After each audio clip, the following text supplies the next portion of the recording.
Hello, my lovelies. I hope you're all well. Well, the audacity, the just outright audacity of this man. Story is broken. Bank of England economist tells people to accept they're worse off. Yep, that's right. You heard it. Just accept being poorer, okay? Because it's not going to change anytime soon. The Bank of England's chief economist has said that people in the UK have to accept that they're worse off amid the cost of living crisis. The former Goldman Sachs employee, whose annual salary stands at around £190,000, stated that people should avoid trying to maintain their spending power by asking for wage rises, or in the case of businesses, by passing costs on to customers. A study by the Economic Policy Institute in the US found corporate profits were the biggest driver of inflation, rising from a 13% contribution in normal times to around 33% since the second quarter of 2020. Research by the Union Unite found that the UK profit margins for the FTSE's biggest listed companies were 73% higher in 2021 than pre-pandemic levels in 2019, despite lower sales. Now get this, even removing energy companies from the tally, average profit margins still jumped 52% according to the research. So what we can take away from this is that businesses have seen an opportunity to mark their goods or services up 52%, which is why we are seeing record high costs of everything.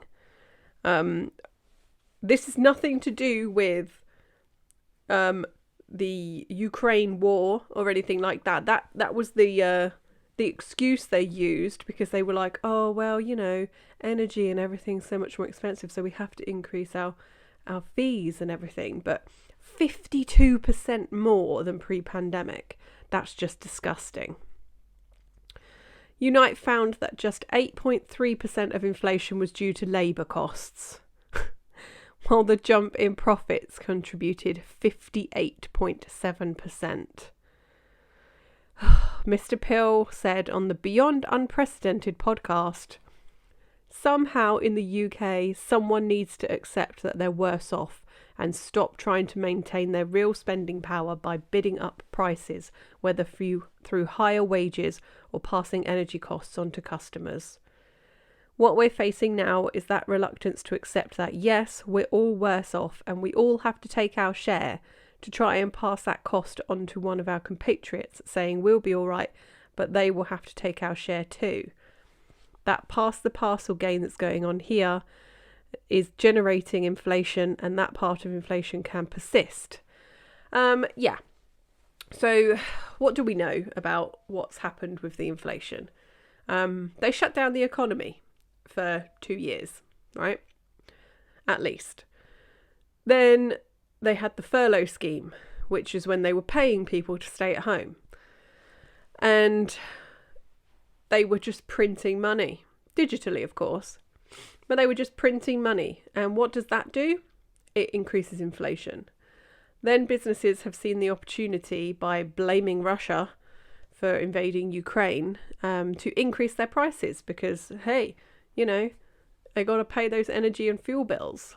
But yeah, 58.7% profits.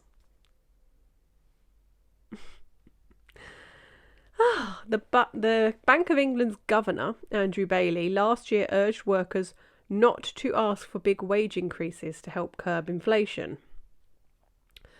I agree, because all that does is it drives prices up even more.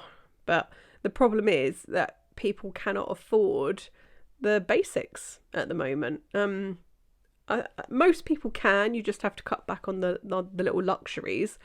But, we live in the Western world where we're used to having those luxuries. They're not luxuries for us anymore. They are normal life.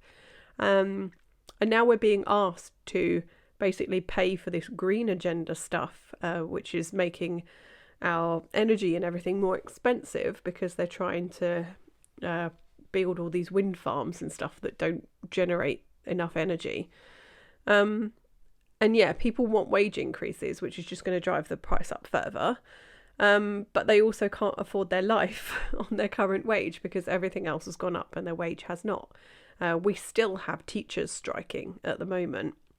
Luckily, my daughter's school isn't affected because it's private.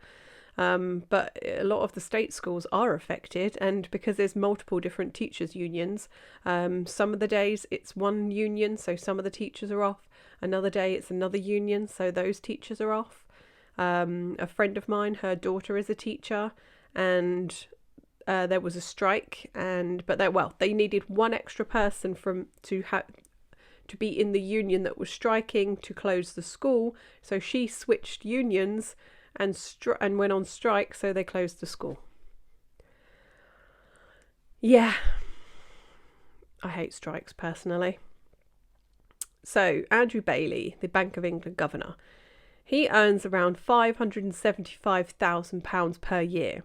He said, "We do need to see a moderation of wage rises. Now that's painful. I don't want to in any sense sugarcoat that. It is painful, but we need to see that in order to get through this problem more quickly." He later urged businesses to avoid price rises as inflation hurts people.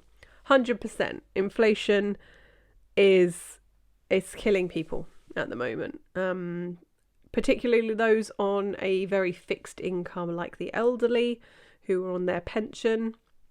They can't just increase their income. They can't do it. They're not working anymore. I mean, there's an awful lot of old people that do carry on working. They'll get a little part-time job when they retire because they can't live off the pension. It's tiny. It's a tiny amount of money for people to live on. It's not fair. But the guy that said, what's his name? The chief economist. I don't know what his name is. Mr. Pill. Yeah, for him to say, "Oh, you just have to get used to being worse off." No. It was the banks who printed all that money and caused the spike in inflation to begin with. So we shouldn't have to pay for your mistakes. Okay? And to be perfectly honest, it pissed me off when I read that. Apparently he said it on a podcast.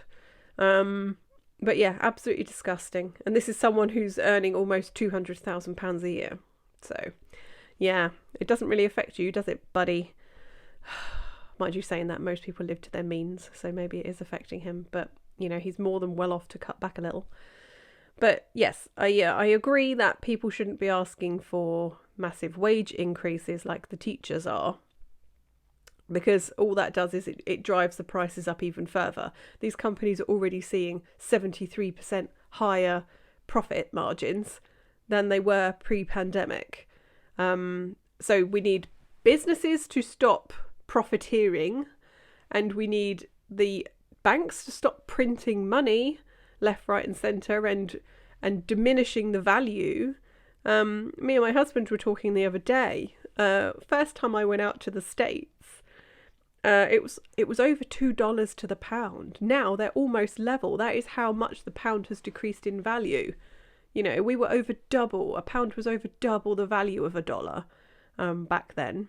Yeah, I mean, you're talking 10 plus years ago, but still. That is a lot of depreciation on the pound, and you know, printing money devalues the currency. So anyway, I'd love to know your thoughts on the topic. I know that, you know, economics is a tricky thing, and I don't claim to have all the answers or the intelligence level to know the ins and outs of it, but I would say it's pretty obvious at this point that we need to be lowering taxes to get people spending, because that then boosts the economy. And we also need the businesses to stop profiteering off us. But yeah, let me know your thoughts, and I'll see you very soon.